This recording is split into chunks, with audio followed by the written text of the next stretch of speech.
He woke before the sun, not because he needed to, but because an empire requires its emperor to stand on the balcony and survey it in the dim hour when the city is quiet enough to hear its own machinery. Adrian Vale stood shirtless and still, a silhouette cut from glass and shadow, 38 floors above downtown Los Angeles. Steam rose from the infinity pool to the left like a thin veil. On the right, beneath a cover that fit like a second skin, slept a shape with lines so precise they looked aerodynamic even at rest. He did not look at the pool. He looked at the shape. He looked at the one thing he had wanted before he could put a name to wanting: speed, power, inevitability. Adrian poured espresso from a chrome lever machine that hissed like a trapped cat and drank it without sugar. He was not a man who softened edges. He had made a portable payments company during the end of a recession, sold it to a bank before the bank knew what it had bought, and then harvested the data that floated like plankton in the tide of consumer transactions. He built an analytics firm out of what everyone else ignored, the tiny ticks of appetite that told you what a city would crave before the city even knew to be hungry. The small moments, like the small coins, added up. Now the city knew to be hungry for him. On the wall behind the kitchen island hung a triptych of charcoal greys, broken by a thin vein of gold. A critic had told him it was brave to show restraint. He had nodded and paid the invoice. Adrian did not buy art to be brave. He bought it for the same reason he bought anything, the way acquisition calmed the static in his brain. There had been a time when a blue glass candle flickered in a brown kitchen and a small ceramic figure of a woman in a starry cloak stood beside a jar of dried oregano. He had grown up staring at that face with downcast eyes, the virgin who stood even on a cheap tile. His grandmother would brush her fingers along the edge of the tile, lips moving, breath sweet with anise. He remembered the smell and the quiet and the way it had felt like a spell that could be broken by a single loud thing. He had become the loudest thing. He did not keep candles now. He kept machines. The espresso finished and the city kept still. The shape under the cover remained a held breath. He took his phone from the counter and swiped through the messages that had arrived while he slept. A board member wanted him in San Francisco by Thursday to smooth the feathers of a partner who had misread a clause. The partner had not misread the clause. The clause had been written in a font only Adrian could see. A text from his head of PR said the Downtown Foundation wanted him at their gala. The city's cathedral renovation was lagging, and a big donor would inspire the smaller stars. He typed a single word, pass, and locked his phone. He had learned to say no, the way the ocean learned to erase footprints, with the same rhythm and without apology. He pulled the cover from the car as if unveiling a knife. The Bugatti Divo came awake in the pale light, angles and vents like the facets of a predator's eye. Matte paint drank the dawn. The carbon weave at the rear looked like the city grid seen from the helicopter, the same philosophy scaled down to a surface you could touch. You could spend a while listing numbers about the car. You could make a rosary out of them if you believed in such things. But statistics were not what had drawn Adrian to the Divo. It was the promise that a human being could fold distance like paper. It was the idea that the sky might be a material and he could bend it.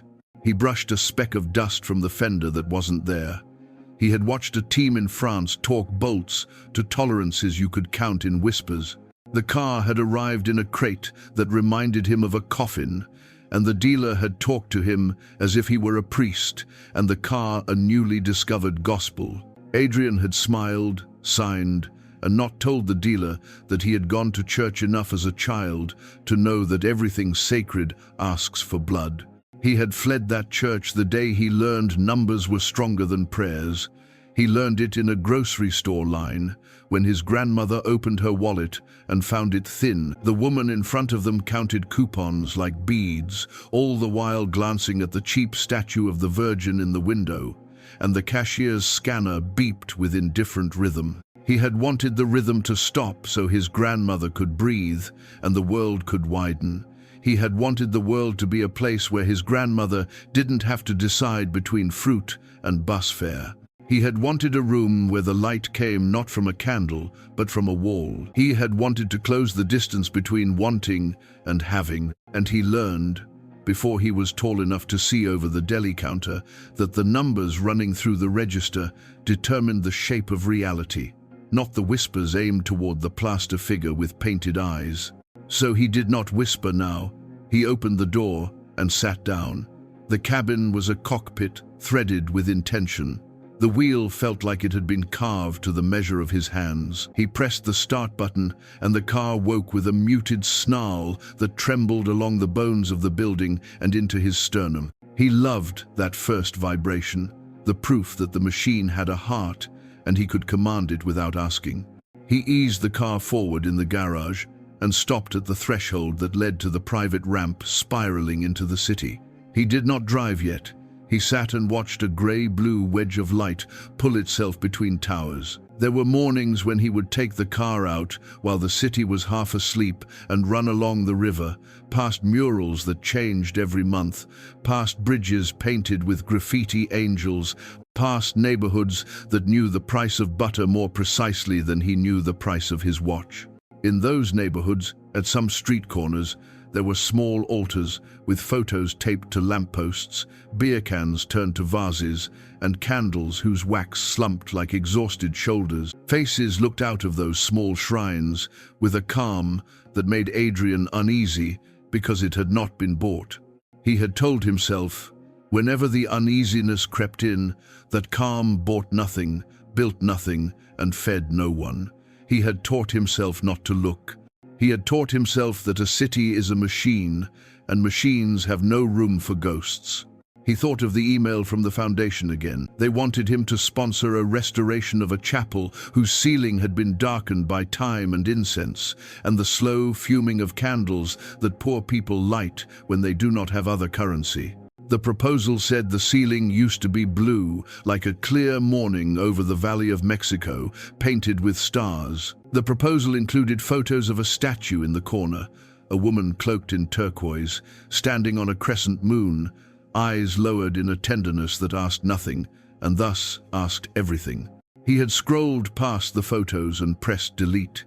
He did not like the way the woman's gaze seemed to bypass the screen and land in his apartment. He stepped out of the car and went back to the kitchen for another espresso. He watched a hawk rise in the air outside, as if pulled by an invisible thread, and he envied for a moment the purity of a thing built precisely to its purpose.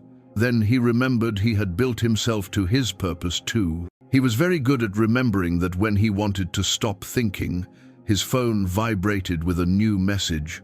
A boutique insurer wanted to book an exclusive dinner to discuss underwriting something only 5 men on the West Coast could currently afford. The suggestion included a chef's name and a private room with a view of the same skyline he could see from his own home. He typed yes. He had a private fondness for the theater of other people trying to sell him something. There were stories told about him. People said he had started 3 companies with the same name in 3 different jurisdictions so he could sell each one to the other in a chain that ended in smoke and a profit. People said he once bought a painting he hated because a rival had loved it. People said he had shut down a non-profits program because the director had spoken to him with a moral tone. People said he had stood in front of a church once, waiting for his driver, and when an elderly woman asked if he might move so she could place flowers by the steps, he did not move. He stared down, not at her, but at his reflection in the black paint of the town car, and he smoothed an imaginary wrinkle in his shirt until the driver arrived. People said a lot. What was true was simpler. Adrian believed that a person should be a blade. If you were a blade, you cut. If you hesitated, you rusted. He returned to the car and touched the wheel again, and something like contentment drifted through him, thin and cool. He did not own the Divo to be seen in it. Fame was a noise that made it hard to hear the engine. He owned it because when the road opened and the lane ahead became a narrow silver invitation, he could press down and feel the earth relinquish its claim on him by degrees. He owned it because machines answered even the questions he refused to ask. He put the car in gear and eased onto the ramp, descending into a spiral where the lights shone at intervals like a metronome. A memory rose without permission, the smell of wax and the warmth of a small kitchen, and his grandmother's voice murmuring a name over and over, not his, not any person's, but a title like a song. Reina de Mexico, Madre de las Americas. He shook the memory off and told himself that the city below did not care about songs. The city responded to speed. He slipped into the morning streets. The towers threw long stripes across the asphalt. Delivery trucks yawned at curbs, their doors open like mouths. A bicyclist pedaled with his head down. A bus kneeled for a woman with a cane. On a brick wall, someone had painted a woman in a blue cloak. Leaves around her like a stone garden, eyes soft enough to blur in the sun. Adrian saw the mural only as color. His gaze slid off of it as if it were a reflection on glass. He set the route in his head, not in the car, because he preferred to feel the city's temperature directly through the wheel and the asphalt. He would take a sweeping arc up to the hills, and then down toward the river, and then east, along a stretch where the lights favored those who believed the yellow meant go. He did not think about risk the way other people did. He thought of it as a conversation. If I do this, what do you give me? The city spoke back to him with taillights and crosswalks and green arrows. He spoke to it with talk. He had lawyers for the legal parts and money for the rest. And somewhere deep inside him, like a pebble lodged in a shoe he refused to remove, there was the knowledge that he liked to be near the edge, because the edge answered his oldest question: what, if anything, can stop me? He pressed the accelerator lightly and felt the answer begin. The car moved forward with that specific grace only a few machines on Earth can manage, the way a hawk translates a twitch into flight. He was not a man who believed he owed anything to the past. He was not a man who believed the city had places he should not go.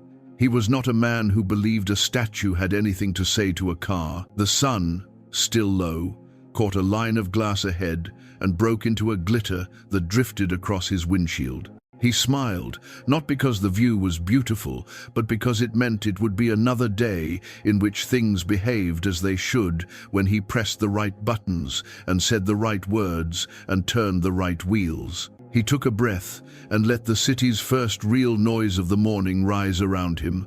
Horns far away, a siren undecided, a radio from someone's open window insisting the day had a beat. He did not know yet that there are beats older than engines, and that sometimes a city has rooms where candles still carry a silence that interrupts even a man like him. He only knew the road, and the road, as always, seemed ready to be taught his name. The Bugatti Divo was not simply a machine to Adrian Vale. It was a mirror, a monument, and a weapon dressed in carbon fiber. To strangers, it looked like a dream carved into motion. To him, it was the closest thing to silence he had ever purchased. When he walked across the polished concrete floor of his garage, lights tracing his movement, the car responded without sound, as if waiting for him. There were moments when Adrian believed the Divo existed for him alone, that the artisans in Molsheim had shaped it not for a market, but for his particular hunger. The body itself was a contradiction, massive and delicate, angry and elegant. Matte graphite absorbed the light so deeply that reflections vanished. The front fascia was a set of blades, sharp as the architecture of a predator's skull. Each vent was not designed for beauty's sake but for breath, for the channeling of air that would otherwise resist its advance. The line that curved from hood to tail resembled a scar drawn with intent. Every centimeter was testimony to the idea that if a god sculpted a chariot, it might look like this. Adrian traced the edge of the fender, sometimes with his fingertips, not as an owner, but as if touching the pelt of an animal that might bite. Underneath the skin slept a W16 engine, 8 liters deep, 4 turbos swallowing air faster than lungs could gasp. 1,500 horses, they said, though he disliked the metaphor. Horses were too fragile, too noble. What roared beneath that body was closer to thunder given bone. Numbers did not scare him. 0 to 60 in 2.4 seconds, a top speed that laughed at limits. Downforce engineered like the hand of gravity itself. Those numbers were beads on a chain, prayers recited to steel. He recited them not out loud, but in memory, each one a reminder that the Divo was not built to share the road. It was built to own it. The interior was a shrine to precision. Black Alcantara stretched over seats molded like armor. The steering wheel wore leather tighter than a glove on a duelist's hand. Buttons glowed faintly, waiting for the touch of command. No wasted decoration, no frivolous glitter. Every stitch was functional, every curve aligned to the possibility of speed. When he sat inside, Adrian often felt the way knights must have felt, sliding helmets into place suddenly faceless, suddenly reduced to one purpose. To outsiders, it was just another toy of a billionaire. Photographers crouched at street corners whenever he took the Divo out, cameras trembling as if they were hunting a rare animal. Bloggers wrote with envy and disdain in equal measure. Excess, vanity, ego, on wheels. They did not understand. Adrian did not buy the car to be envied. He bought it because in the hollow of the night, when skyscrapers ceased humming and phones ceased vibrating, there was still noise inside his head. The Divo was the one force capable of drowning it. When he drove, the city rearranged itself. Stoplights bowed before acceleration, lanes widened into runways, corners whispered challenges and surrendered. The car did not move through the city like another vehicle. It carved the city into obedience. To Adrian, pedestrians became shadows. Other cars were obstacles meant to be dismissed.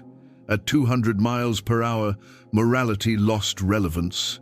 Only reflex mattered, only instinct mattered. Only the thrill of knowing that everything soft in him had been burned away by velocity. But there was another layer he rarely confessed, even to himself. The Divo reminded him of fragility. He knew the car was unforgiving. A single mistake at that speed was not a dent, but an ending. In the roar of the engine, he sometimes heard the echo of inevitability. A slip, a distraction, a shadow on the road 1 second could carve flesh as ruthlessly as the machine carved air. Strangely, that danger made him love it more, because every ride was a negotiation with mortality, and Adrian Vale did not negotiate in any other domain. He remembered the day it arrived, crates the size of coffins lowered by cranes. A team of specialists flew across the ocean just to unbolt panels, to measure torque in silence, to polish surfaces until they could see their reflections blur. He had stood watching, arms crossed, and felt a flicker of something like reverence. Not for the men, not for their skill, but for the understanding that they were priests and this car was their altar. When the Divo touched pavement for the first time in his presence, he had thought, not with irony, that angels might look down and envy steal. The city reacted to the Divo differently than it did to Adrian. He was envied, hated, mocked. The car was adored, even by those who despised him. Children pointed with mouths open wide. Old men paused mid-step, their faces illuminated by nostalgia for a youth that had never included such miracles. Even thieves in alleys turned their heads, admiration flickering before resentment. The Divo belonged to no one, not even him, not truly. It belonged to awe. Yet Adrian claimed it, and in claiming it, believed he claimed something larger. The car was speed, and speed was victory, and victory was survival. Every time he gripped the wheel, he remembered the grocery line of his childhood, the coupons, the thin wallet, the Virgin's painted eyes above the cash register. That moment had birthed a vow. Never again would he be slow, never again would he wait behind anyone. The Divo was that vow made manifest, roaring on asphalt, undeniable. On nights when insomnia coiled tight in his chest, he would descend to the garage barefoot, pressing the cold floor with his steps. He would sit inside the car without starting it. He would place his palms on the wheel and close his eyes. In that dark, surrounded by silence, he could almost believe he had entered a sanctuary. The smell of leather replaced the smell of candle wax from his youth. The faint metallic echo of the garage replaced the hum of prayers. He was both worshipper and God, kneeling and enthroned at once. Adrian never admitted fear aloud, but sometimes, when the Divo idled and growled softly like a predator waiting to strike, he felt the absurd suspicion that it was watching him, that the car knew, that the machine carried not only his desire but also his doom. He dismissed the thought quickly, laughed at himself, accelerated until reason drowned. But in the quiet after, when the engine cooled, the suspicion returned like a ghost. He polished the car obsessively, more than his staff could manage. A billionaire who left yachts and penthouses for assistants to tend, yet touched every inch of this machine with his own hands. He would wipe invisible dust, trace invisible scratches, whisper curses when a bug dared smear the windshield. The ritual was not maintenance, it was intimacy, and each act tied him tighter to the idea that the car was no longer separate. It was him, flesh and metal, arrogance and speed, bound by ignition. The Divo was not built for forgiveness. Its designers had not intended it for careless men. They had intended it for precision, for control, for mastery. Adrian understood this. He respected it. He fed his own myth through it. Yet beneath the respect lurked a question, one he did not voice. What happens when a man mistakes possession for mastery? What happens when the blade he sharpens decides to cut not the world, but him? The car gleamed that morning as he guided it from the shadows of his tower into sunlight.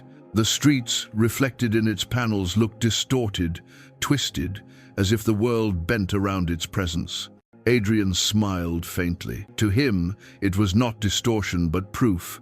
The Divo remade the world as it passed. He believed nothing could stand in its way. Not laws, not limits, not faith carved in stone. And so, while the city stretched awake and the day sharpened into brightness, the Bugatti Divo purred like a beast at leash. Adrian tightened his grip on the wheel, and for the first time that day, allowed himself to imagine not just roads, not just bridges, but monuments fragile, holy, irreplaceable, standing in the path of steel. He did not shiver at the thought. He laughed, because in his heart, Adrian Vale did not believe anything sacred could withstand speed. The morning did not so much begin as detonate. Sunlight cracked between towers like shards of glass, and the city, already restless, poured itself onto asphalt in streams of steel and horn. For most men, the rush-hour chaos was a cage. For Adrian Vale, it was a stage. He stood at the edge of his penthouse garage, sunglasses cutting the glare, one hand resting lightly on the roofline of the Bugatti Divo. The world below was impatient. He could hear it breathing through the muffled roar of engines stacked in lines at red lights. He smiled, the way a wolf might smile at a fence full of sheep. Today was not a day for caution. Today was a day for appetite. He had woken with a weight in his chest, not grief, not guilt, but an itch that demanded friction. Numbers on his phone had pleased him. Markets rising, competitors floundering, headlines whispering his name in reverent or hateful tones. Yet the numbers no longer satisfied. They were static. They did not move the blood. The city outside promised something different. Speed, impact, a risk sharpened enough to slice boredom. He slid into the Divo's cockpit, leather swallowing him whole. The engine came alive with a growl that seemed to shake the ramp. The sound startled a flock of pigeons nesting in a nearby ledge. They erupted into air, scattering like debris from an unseen blast. Adrian watched them rise through the windshield, and for a moment he felt they were fragments of something older, shadows of prayers once spoken on this land, before it became concrete. The thought irritated him. He pressed the accelerator, and the car leapt forward, chasing silence. Downtown unfurled in bursts of color. Neon signs flickered against morning light. Vendors pushed carts across corners, selling tamales wrapped in foil. A mural stretched across a wall. Bright turquoise cloak, dark hair, stars embroidered in paint. The Virgin again, her eyes lowered, gaze soft. Adrian's jaw tightened. The car roared louder, and the mural disappeared in a blur. Traffic parted for him, though not willingly.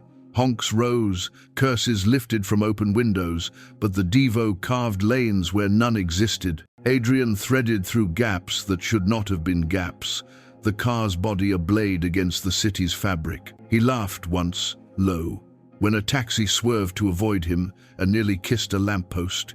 In that laugh was no malice, only the intoxication of knowing the rules belonged to others, never to him. The city tried to resist. A red light flashed, a crosswalk filled with bodies. Adrian slowed, not because he had to, but because spectacle required timing. Pedestrians crossed in hurried clusters, some staring openly at the car, some shaking heads with contempt, some lifting phones to capture proof of proximity. Adrian leaned back, one hand on the wheel, savoring their eyes. The Divo idled like a panther, its growl vibrating through pavement into the soles of their shoes. He watched them scatter, and when the light flicked green, he pressed forward so suddenly that one woman stumbled, clutching her grocery bag to her chest as if holding on to life itself. The riverfront road opened ahead, wide and empty. Here he could stretch the machine, hear the turbines swallow sky. He pressed deeper, the speedometer climbing in leaps. Glass towers fell behind him, replaced by brick warehouses tagged with graffiti saints and demons. The wind tore against his face through the slightly cracked window, carrying scents of tar, fried food, and river rot. It was not pleasant, but it was real, raw enough to remind him that he was alive and untouchable. Yet beneath the roar, another sound crept into his awareness. Bells, distant, uneven, tolling from a church tucked among the warehouses. Adrian caught the echo, faint through the sealed cabin. The sound needled him. He tightened his grip on the wheel and accelerated harder, as if outrunning it. But the bells clung, repeating in his skull. He told himself they were nothing, just metal struck by wood, vibrations wasting themselves in the air. Still, the irritation lingered like a splinter. He cut right, climbing toward the hills. The road twisted, narrower now, lined with shrines and staircases leading to old neighborhoods. On one corner, candles still burned from the night before. Their wax pooled around a small altar built of concrete blocks. Flowers drooped in glass jars. Above them, another image of the Virgin, laminated against rain. Adrian glanced once, then looked away sharply. Why did the city insist on placing her everywhere? As if her eyes belonged to every brick, every stone, every shadow? The Divo surged, curves bent beneath its will. Adrian leaned into them, body pressed against leather, eyes narrowed in pleasure. He felt the tires grip, felt the machine coil and release like muscle. Each turn was a question, and each acceleration was his answer. Yes, faster, more. Cars appeared in his path slower, timid, forgettable. He overtook them with contemptuous ease, the exhaust screaming as he left them behind. In his rear view, they shrank into dots, like the past itself. Ahead, the road rose and straightened, revealing the city's heart sprawled below, glittering in sun. He inhaled, chest expanding, as if he had conquered something simply by arriving at that view. The day grew hotter. Asphalt shimmered with mirages. The air tasted of heat and dust. Adrian felt sweat bead at his temple, but welcomed it. He had never trusted comfort.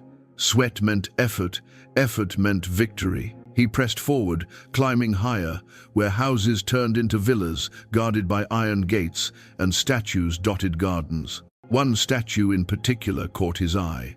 On the slope of a hill, in front of a modest white chapel, stood a figure draped in turquoise, her hands folded, her eyes lowered in serenity that mocked his momentum. The Virgin again, sculpted in stone, larger than the murals, larger than the memory of his grandmother's kitchen. Sunlight struck her face, making her seem luminous, almost alive.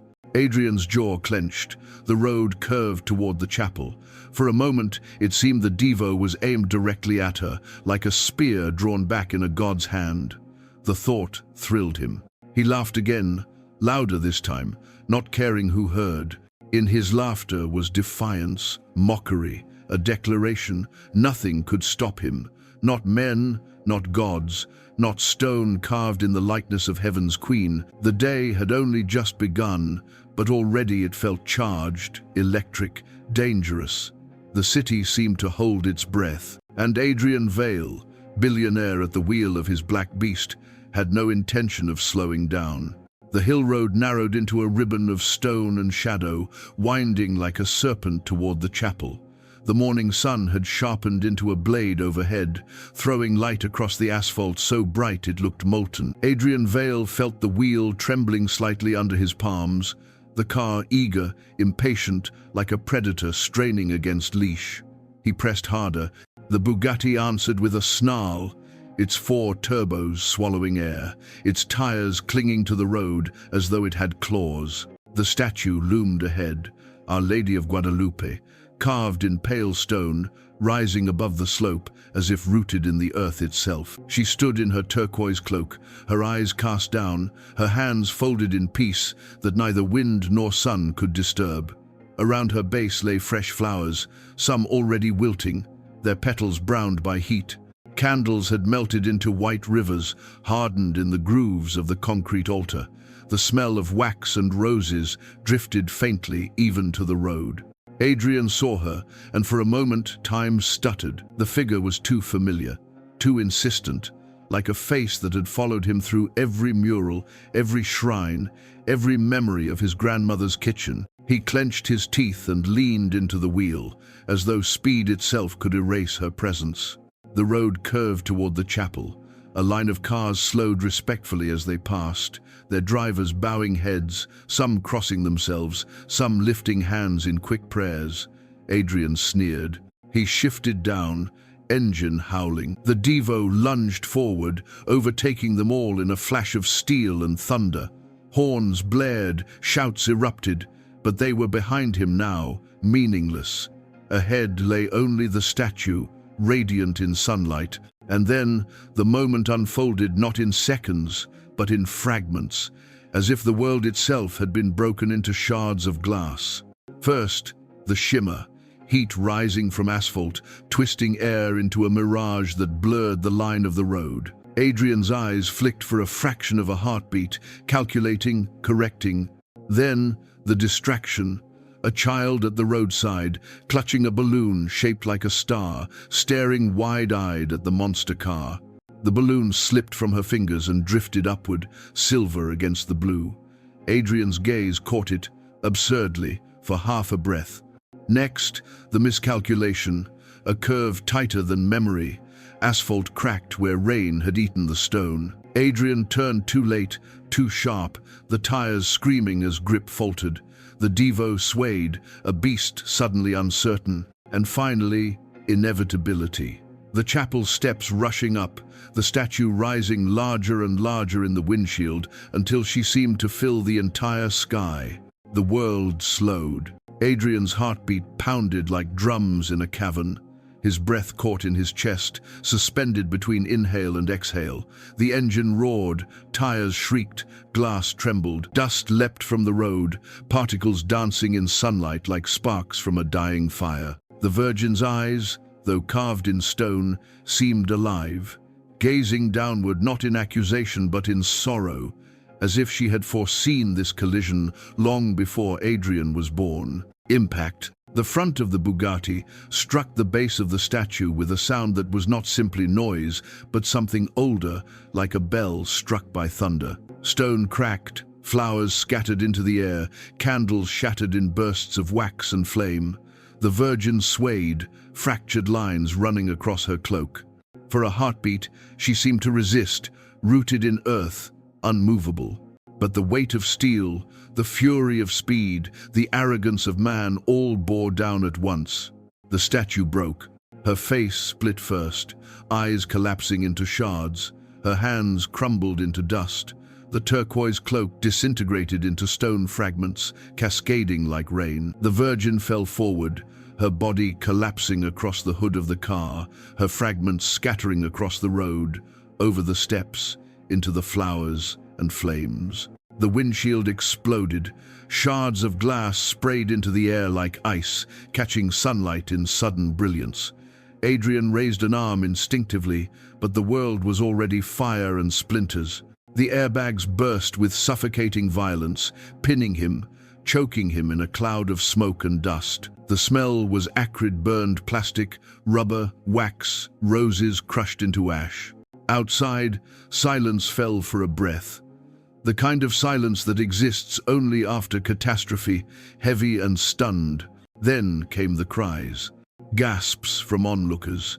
Screams from those who had seen it happen, who had felt the ground tremble under the impact. Mothers clutched their children, pulling them away from flying debris. Old men pressed hands to their foreheads, eyes wet. A woman dropped to her knees, whispering a prayer over the rubble. The Virgin lay in pieces. The sacred face that had once gazed down in serenity was gone, ground into stone dust beneath the tires of the Divo. The cloak that had stretched wide in welcome was shattered, its turquoise fragments scattered like broken wings. Where once she stood, now there was only ruin and smoke. Adrian coughed, his chest heaving against the airbag. He tasted blood, sharp and metallic, at the back of his throat. For the first time in years, fear flickered in his eyes, not fear of death, but of something stranger, something older, pressing on him from the fragments outside. He tried to laugh, to dismiss it, but the sound caught in his throat. The Virgin's gaze, even in rubble, seemed to follow him. Cameras were already lifted. Phones captured the scene, recording every angle. The billionaire's beast of a car smoking against the ruins of the holy statue. Sirens wailed in the distance, drawing closer, their echoes mingling with the cries of the faithful.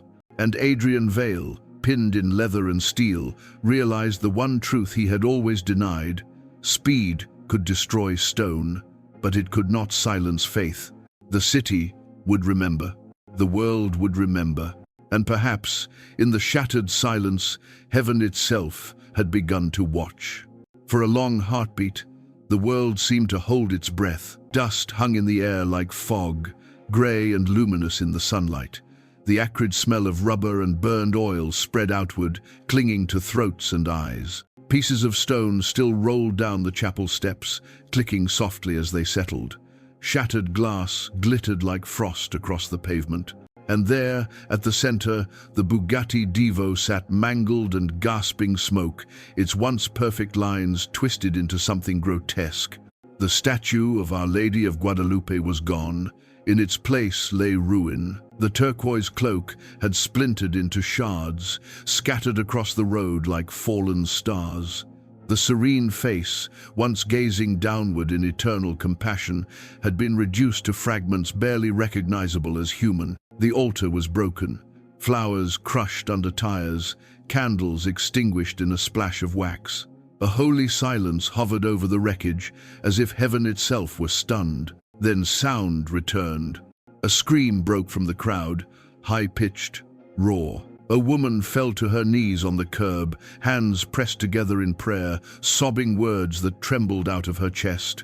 Others shouted, some in rage, some in disbelief, some in helpless lament. Children cried, their parents pulling them back, shielding their eyes from the devastation. A man cursed loudly in Spanish, shaking his fist toward the wreck, then turned away as if unable to bear the sight. Dios mío, someone cried. He destroyed her. Phones rose like weapons. Dozens of hands reached upward, recording the scene, snapping photos, live streaming to strangers across the city. The billionaire's gleaming monster of a car, now broken, its front crumpled against the ruins of holiness, became an image destined to spread far beyond this street. The digital eye captured what the human heart could barely endure. The collision of arrogance and faith, wealth and reverence, flesh and stone. Adrian Vale sat inside, pinned by airbags, coughing in smoke. Blood streaked his forehead, where glass had kissed him. His chest heaved, but his eyes were open, unfocused, staring through the cracked windshield at the rubble before him. He could hear voices outside, muffled by ringing in his ears. but he could not yet comprehend them. What he understood, with brutal clarity, was the absence of her face. The Virgin was gone. Had done it. Around the wreck, people pressed closer. Some crossed themselves, whispering prayers through tears. Others shouted insults. Demonio! Arrogante! Murderer of the holy! A few hurled stones at the car, chips of concrete striking the hood with sharp cracks. Police had not yet arrived, and the crowd swelled with anger and grief. A young boy darted forward before his mother could grab him. He knelt by the rubble, lifting a broken piece of the cloak, turquoise paint still clinging to the stone. He cradled it against his chest like treasure, whispering words no one else could hear. His mother pulled him back quickly, scolding, but the fragment stayed in his small hands. A man in a white shirt climbed the chapel steps, brushing away dust, searching through the rubble. His fingers closed on the upper half of the Virgin's hand, broken clean from the statue. He lifted it high, tears streaking his face. "She is still with us," he shouted. The crowd murmured, some nodding, some weeping harder. Even in pieces, the faithful sought meaning. Sirens grew louder, slicing through the air. Ambulances, police cars, fire trucks, all converging on the hill. Blue and red lights pulsed against the dust, painting the ruins in violent color. Officers rushed forward, pushing the crowd back. "Step away! Step away!" they shouted, forming a barrier. Paramedics forced open the car door, dragging airbag cloth aside. Adrian coughed violently as oxygen met his lungs, his body resisting their hands as they tried to pull him free. "I'm fine," he rasped, though his voice cracked with blood. His suit was torn, his hair matted, but his arrogance clung stubbornly. He tried to rise, staggering, but the paramedics pressed him down. His eyes, however, never left the broken altar. Through the chaos, through the shouting, through the flashing lights, he stared at the rubble as though expecting it to move, to reassemble, to rise against him. Cameras zoomed closer. News vans screeched to a stop. Reporters spilled out, shoving microphones toward the barricade, shouting questions. "Mr. Vale, do you realize what you've destroyed? Is this an accident or deliberate? Do you feel any remorse?" Adrian did not answer. His silence, caught on camera, seemed louder than words. Inside the chapel, shaken parishioners lit candles again, this time on the steps, building a small sea of flames around the broken base of the statue. They sang through tears, voices trembling, hymns to the Virgin, cries for mercy, pleas for understanding. Their song rose above the sirens, haunting, unyielding. It wrapped around the wreck like a shroud. Children clung to parents, elders leaned on canes, their faces carved with grief. The faithful touched the broken pieces reverently, gathering them with care, as if each fragment still carried sanctity. The rubble became relics. The destruction became sacred in itself, and yet, beneath the mourning, anger coiled like a storm. Men shouted for justice, women cursed Adrian's name. Someone threw a bottle, shattering near the tires. Police struggled to hold the crowd back. The billionaire, once untouchable, now looked vulnerable, cornered in his own machine, hated by those who once admired his wealth from afar. In that moment, Adrian Vale's empire meant nothing. The numbers on his screens, the towers he owned, the power he wielded, none of it shielded him here. All the world could see was a man who had crushed holiness beneath steel. Smoke curled upward, mingling with candle flames. The air smelled of gasoline and roses, blood and wax. The hill trembled with voices, prayers and curses colliding in the wind. And above it all, though the statue lay in ruin, there lingered the unshakable sense that she was still present. Our Lady, no longer in stone, but in the devotion of the weeping, the rage of the shouting, the quiet faith of those who sang in the dust. The silence before the storm had ended. The city's outrage was only beginning. The paramedics pulled him from the wreckage at last, guiding him into the glare of cameras and police lights. His chest burned, ribs aching against every breath, but Adrian Vale refused to stagger. He straightened himself with a defiance born of habit, as though posture alone could erase blood on his brow and soot on his jacket. He shook off the helping hands, waving them away like servants who had overstepped. The crowd gasped at his arrogance, the sight of a man stepping free from disaster without apology. Adrian's eyes swept across them, hundreds of faces pressed close, a sea of grief, fury, disbelief. Their voices rose like waves crashing against a cliff, breaking into curses, accusations, prayers.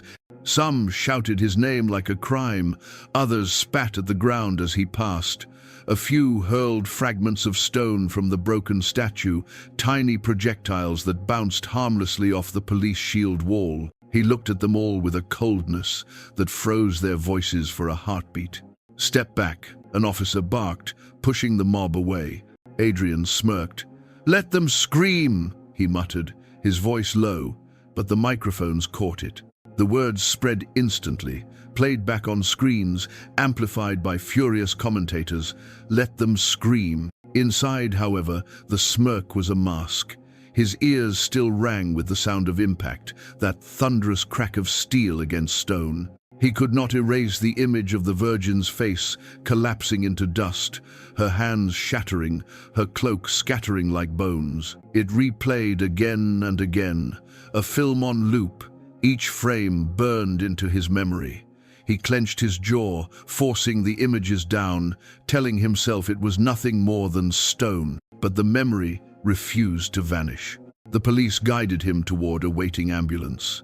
"You need to be checked," a paramedic insisted, but Adrian shoved past. "I don't need your pity," he growled. His voice carried across the crowd, feeding their rage. Someone screamed, "Arrogant pig!" Another shouted, "He mocks her even now." Kledig said, "And the last to alas is one self finds 6/3.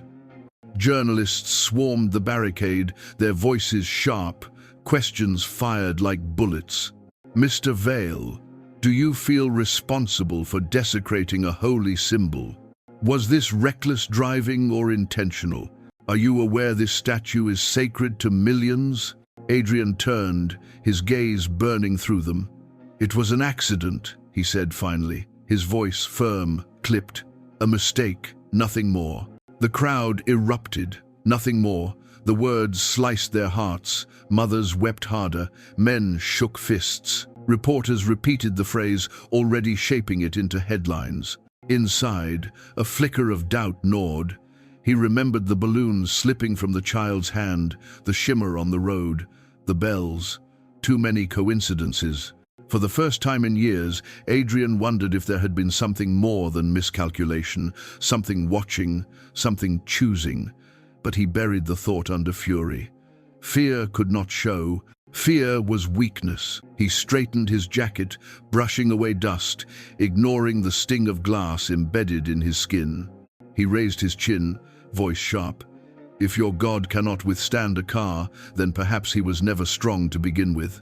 Gasps tore through the crowd. Some lunged forward, stopped only by police batons. A woman fainted. A priest, trembling with rage, shouted from the chapel steps, "Blasphemer, you spit on heaven." His words carried like fire, igniting the mob. Adrian's lips curled into a bitter smile. He had not planned to speak, yet the words spilled out, reckless, cruel, born from the terror he refused to acknowledge. Stone breaks, statues fall. The world belongs to those who can drive fast enough to take it. It was madness to speak so, but the billionaire's pride demanded it. Cameras devoured his defiance, broadcasting it live. Screens across the city filled with his blood-stained face, his mocking smile, his disdain for the sacred. But inside, his chest trembled. He felt the weight of thousands of eyes, not just the crowd before him, but millions watching through lenses. He felt the shards of the Virgin's cloak inside his mind, cutting deeper than glass. He felt something heavy pressing on his lungs, like judgment. He told himself it was only adrenaline, only pain, only the chaos of the moment. He told himself this over and over, even as the priest's words echoed in his ears. "Blasphemer, you spit on heaven." Police escorted him into a black SUV, away from the wreck, away from the cries. Inside, behind tinted glass, Adrian exhaled sharply, pressing fingers against his temples. He wanted silence, but instead he heard sirens, hymns, weeping. The car pulled away, but the sound seemed to follow, embedded in him. For the first time in years, the billionaire did not feel untouchable. He felt hunted not by men, not by laws, but by something older, invisible, relentless. Yet when the cameras stayed on him, when the world demanded contrition, Adrian Vale gave them only defiance. Because arrogance was the last armor he had left. The story of the crash spread before the smoke had even cleared. It was carried first by the screams of those who saw it, then by the hurried fingers of those who filmed it, and finally by the digital currents that flowed faster than blood. By noon, the entire city knew. By evening, the world knew. But those who had stood on the hill, those who had felt the ground shake and smelled the roses turn to ash, carried memories far heavier than any screen could display. They spoke to reporters with trembling voices, some whispering, some shouting, some unable to stop their tears. Each witness carried a fragment of the truth, a shard of the event, like pieces of the shattered statue itself. An old woman named Maria Alvarez had been kneeling on the chapel steps when the car came. She was lighting a candle for her husband, gone 10 years but still alive in her prayers. She remembered the sound, first a roar that did not belong in a holy place, a sound that shook her bones. It was like a demon, she told the cameras, her wrinkled hands clutching the rosary tight. I looked up and I saw the machine, black and angry, coming toward her. And I swear to you, hijos, I swear her eyes lifted, the Virgin's eyes lifted. She looked at him just for a second before the crash. He meant to God. Reporters leaned closer. Are you certain? I am old, not blind, Maria snapped. Her voice broke softer now. I saw sorrow in her eyes. She knew. A street vendor, Jose Ramirez, had been pushing his cart nearby, selling tamales wrapped in foil.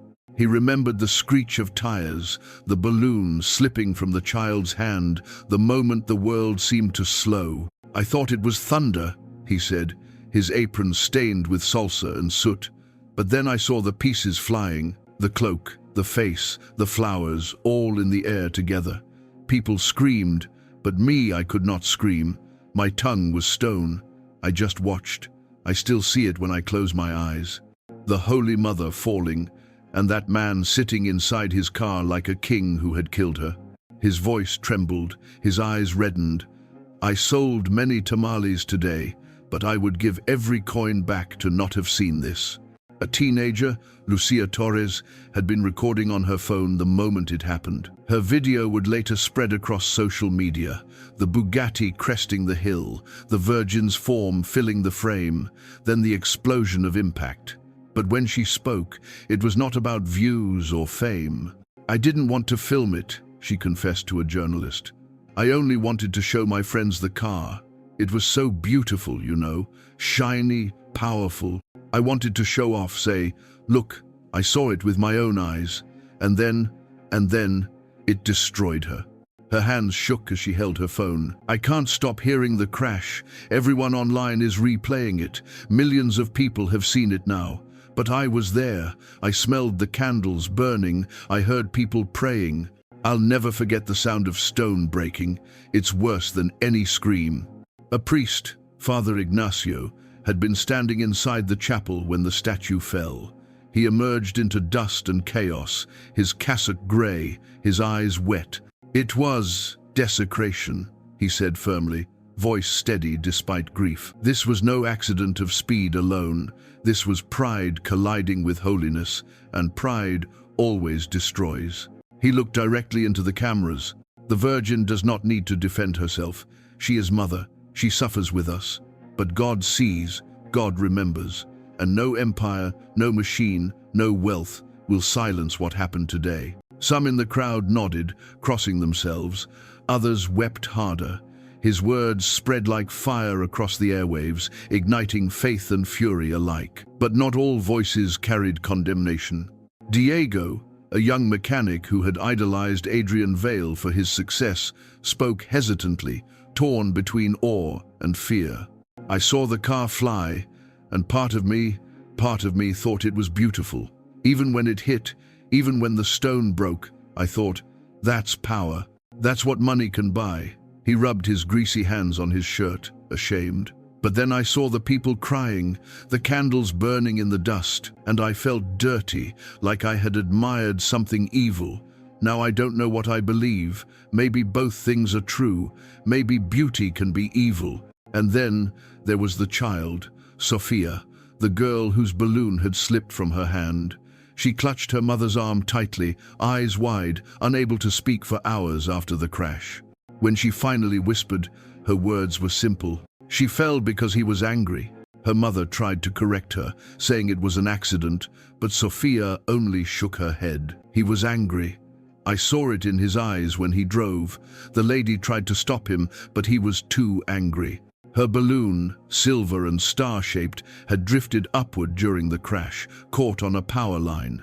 There it remained for hours, a fragile shape trembling in the wind as if watching over the rubble. Each witness carried a different truth, but together they painted a single portrait: the destruction of something sacred, the arrogance of a man, the sorrow of a people. Some believed it was a sign, others a curse, others simply the inevitable result of wealth unchecked. But all agreed on one thing: they had seen more than an accident. They had seen history fracture before their eyes. And as they spoke on camera, to neighbors, to children who would ask years later where they were that day, the memory of the Virgin's fall grew larger, heavier, woven into the fabric of the city. The statue was gone, but the witnesses had become its voice. The crash became a story long before the police had cleared the hill. By the time the last fragments of stone were swept from the road, the world was already watching. Cameras had devoured every angle: the sleek black Bugatti against the broken altar, the billionaire's bloodied face smirking in defiance, the faithful kneeling among the rubble. Within hours, screens from Los Angeles to Mexico City, from Rome to Manila, were lit with the same image. News anchors spoke with voices sharpened by urgency. Some whispered, others thundered, but all carried the same narrative. A billionaire had destroyed the statue of Our Lady of Guadalupe, one of the most beloved icons of faith in the Americas. The words carried a weight greater than any single act of vandalism or crime. This was sacrilege, desecration, arrogance embodied in horsepower and steel. Cable networks broke from scheduled programming to cover it live. One channel replayed the crash footage in slow motion again and again, the Bugatti swerving, the Virgin's face crumbling, the crowd's screams rising. Each replay added layers of outrage. Commentators shook their heads, priests wept on camera, activists demanded justice. On social media, the storm was relentless. Hashtags trended within minutes: "Justice for Guadalupe," "Veil the blasphemer," "Our Lady still lives." Millions of tweets poured in, furious, mocking, grief-stricken. Memes spread, some showing the Bugatti engulfed in flames, others overlaying Adrian Vale's face with demonic horns. Artists drew digital illustrations of the Virgin standing, radiant, while the billionaire knelt broken at her feet. Others circulated petitions demanding his arrest, his fortune stripped, his exile from the city. But not all voices agreed. A smaller chorus rose in his defense, though drowned in the flood. Admirers of his wealth, his empire, his audacity argued that it was only an accident, that stone was just stone.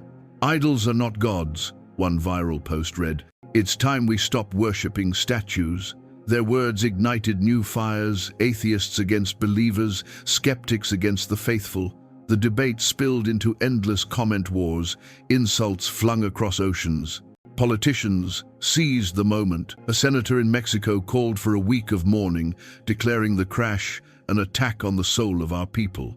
In Washington, representatives argued over whether Vail's recklessness proved the dangers of unchecked wealth. A governor stood on live television, demanding stricter regulations for luxury vehicles, using the tragedy as proof that the rich drove above the law. Church leaders responded with solemnity. The Archbishop of Los Angeles held a press conference, his voice breaking. "We mourn not only the loss of Stone, but the wound inflicted on millions who saw in her a mother, a protector, a light. May this tragedy remind us that holiness cannot be destroyed by arrogance." His words were replayed on loop, subtitled into dozens of languages. Meanwhile, stock analysts whispered about Vail's empire. His company's shares wavered, investors uncertain. Would his arrogance bleed into the markets? Would boycotts erupt? Already, protests gathered outside his headquarters, candles flickering in the night as chants filled the streets. In the digital noise, human stories pulsed through. Videos of the witnesses spread, Maria Alvarez swearing she saw the Virgin's eyes move, the child Sofia clutching her balloon, Father Ignacio declaring blasphemy. Each clip became a touchstone, proof for those who believed the crash was not chance, but sign. Late-night hosts mocked him, replaying his words, "If your God cannot withstand a car," with incredulous laughter. Comedians compared him to ancient kings punished by the gods for arrogance. Satirical cartoons filled newspapers, the billionaire racing toward heaven's gate, only to be stopped by a gentle woman in turquoise. In Catholic households across Latin America, families gathered around televisions, weeping. Old women clutched rosaries tighter, whispering prayers for forgiveness, not for Vail, but for the world that allowed such arrogance. In Mexico City, tens of thousands gathered at the basilica, lighting candles, singing hymns, mourning a statue hundreds of miles away as though it had stood in their own neighborhood. Even in secular cities, the footage struck a chord. People who had never prayed still recoiled at the image of faith crushed under wheels. Writers called it the perfect symbol of our age, a billionaire's toy colliding with centuries of devotion. Advertisers, never missing opportunity, moved swiftly.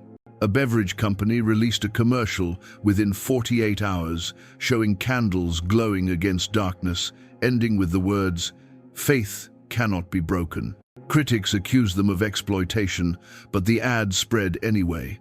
Brands distanced themselves from Vail, canceling contracts, deleting photos of him from past events. Vail's own public relations team scrambled. A carefully crafted statement was released. Mr. Vail deeply regrets the tragic accident that occurred. He respects the faith of millions and promises to cooperate fully with investigations. But the damage was done. The statement was mocked, dissected, dismissed as hollow. Meanwhile, conspiracy theories bloomed. Some claimed the Virgin's destruction had been predicted in secret prophecies. Others swore the crash was staged to test public devotion. A few said they saw light in the dust, an apparition rising from the rubble. Grainy videos appeared online, slowed down, zoomed in. "Look, her face glows just before it shatters." Believers spread them with fervor, skeptics scoffed. But through the noise, one fact remained undeniable. Adrian Vail had become the most hated man in the world overnight. Not because of greed or scandal or corruption, those sins the world tolerated. He was hated because he had struck down something sacred, something untouchable. The media storm raged on, a hurricane of outrage and mourning, of mockery and devotion. And though the statue lay in fragments, the image of its destruction became indestructible, etched forever into the memory of millions. Adrian Vail had wanted to be remembered. Now he would be, but not as an emperor, not as a genius, not as a man of power. He would be remembered as the billionaire who drove his machine into the heart of faith and left the world gasping in grief.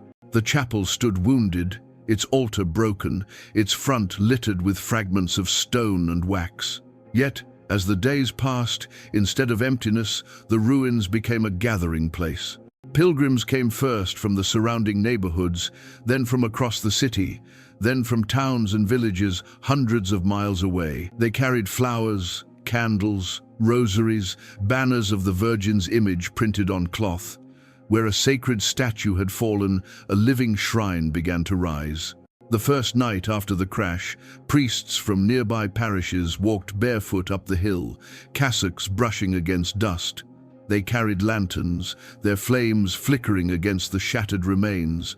Father Ignacio, who had seen the destruction with his own eyes, knelt beside the broken base and began to pray aloud. His voice trembled, but it did not falter. Soon others joined him, priests, nuns, lay people, mothers with children clinging to their skirts, men with rough hands clasped in reverence.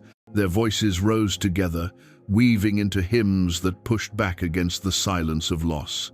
By morning, hundreds knelt in vigil. By the following evening, thousands filled the street.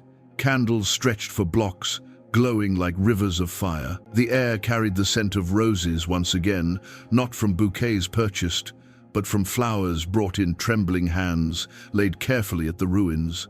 Some swore the fragrance was too strong to be explained, that it clung to their clothes long after they left. Nuns in white habits walked among the mourners, offering cups of water, leading children in whispered prayers.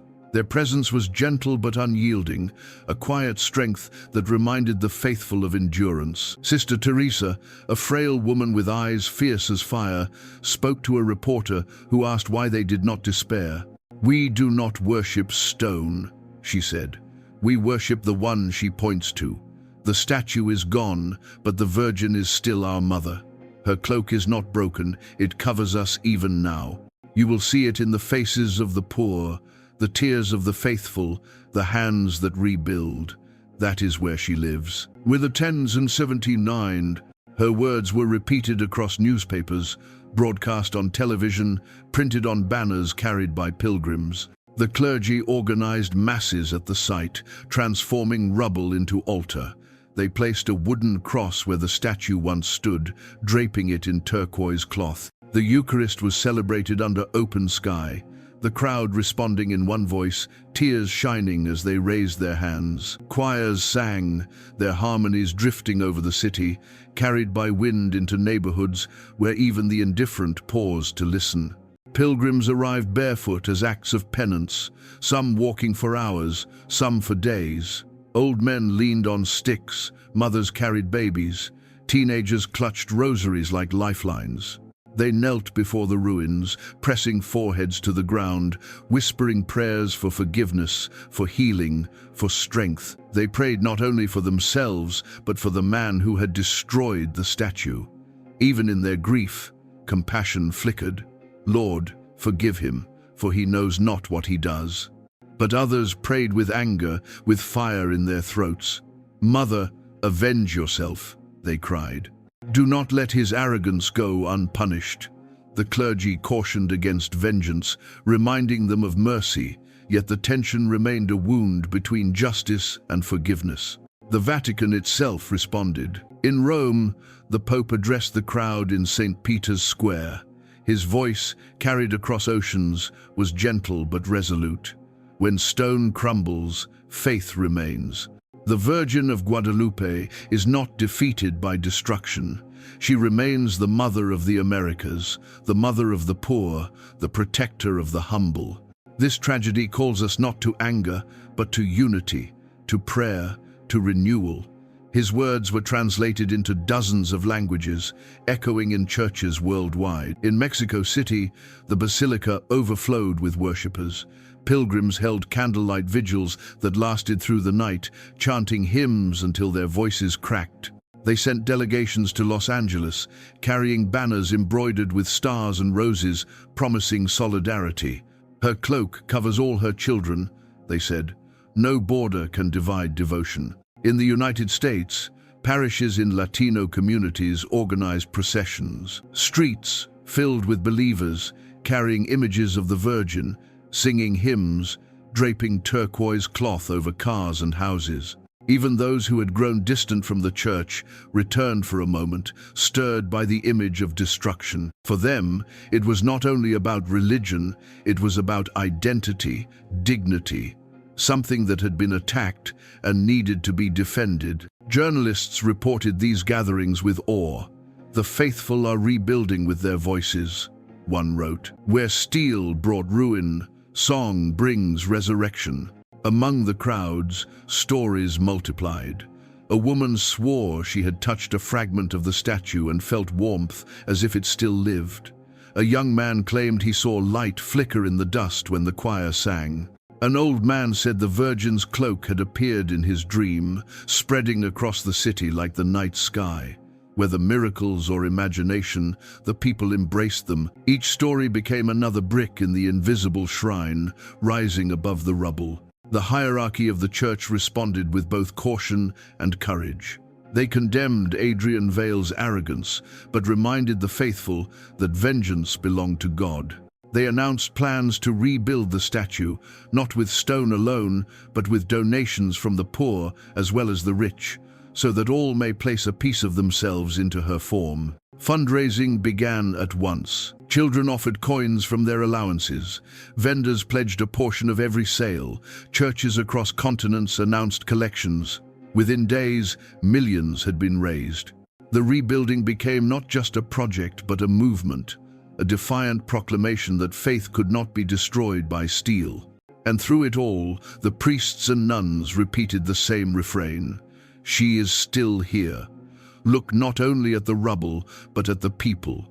We are her statue now."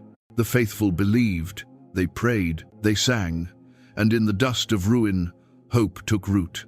Adrian Vale had thought he had silenced her with speed and power, but the voices of millions proved otherwise. In their unity, the Virgin of Guadalupe lived louder than ever before. The city outside Adrian Vale's penthouse shimmered in its usual constellation of light.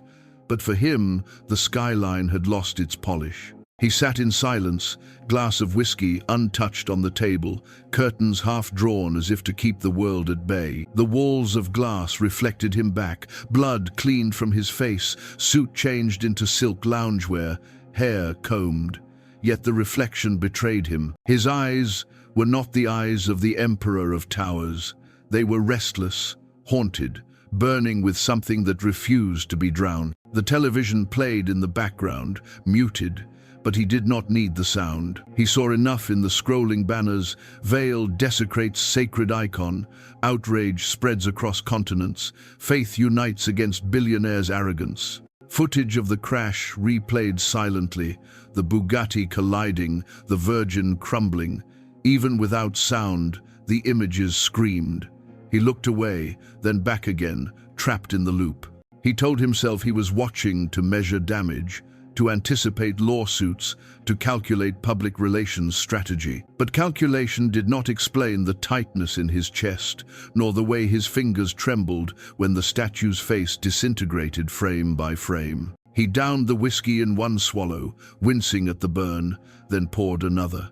The drink steadied his body, but not his mind. Memories leaked through, uninvited.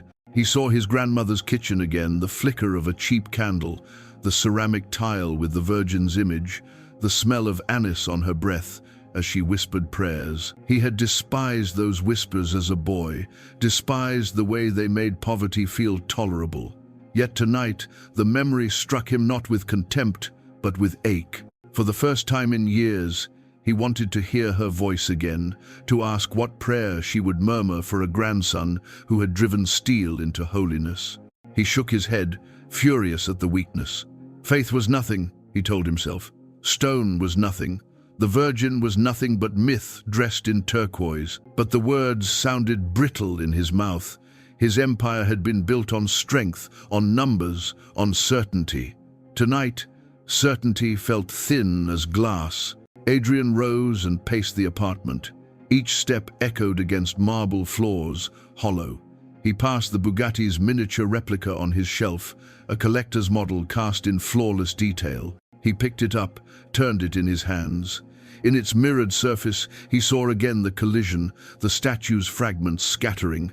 His grip tightened. With a sudden surge of anger, he hurled the model across the room. It shattered against the wall, tiny wheels rolling into darkness. The sound echoed longer than it should have, bouncing off the high ceilings, off the glass, until it seemed to whisper back at him, "Stone breaks." He froze. For a moment, he thought he heard other sounds layered in the toll of distant bells, faint hymns rising on wind that should not have reached 38 floors up. He told himself it was his imagination, tricks of exhaustion, echoes from the television, but the hair on his arms bristled. Adrian returned to the couch and pressed his palms against his eyes. He had not slept in 24 hours, yet his body resisted rest. When sleep finally dragged him under, it was not mercy but torment. The dream came violently. He was back on the hill, but the road was endless, spiraling upward into black sky. The Bugatti roared beneath him, faster, faster, until stars blurred into streaks. Ahead, the statue stood again, intact, radiant, larger than mountains. Her cloak stretched across the heavens, turquoise shimmering with galaxies. Her eyes were no longer downcast. They stared directly at him, unblinking, eternal. He pressed the accelerator.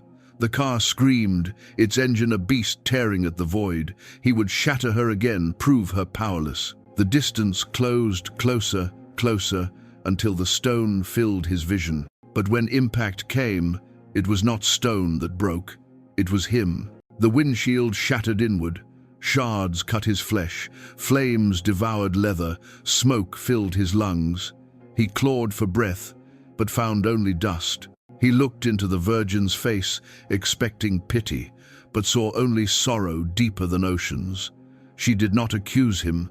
She wept for him. The ground beneath the tires collapsed, and he plunged into darkness, falling endlessly, her gaze following, unrelenting. He awoke screaming, drenched in sweat, heart hammering against his ribs as if trying to break free.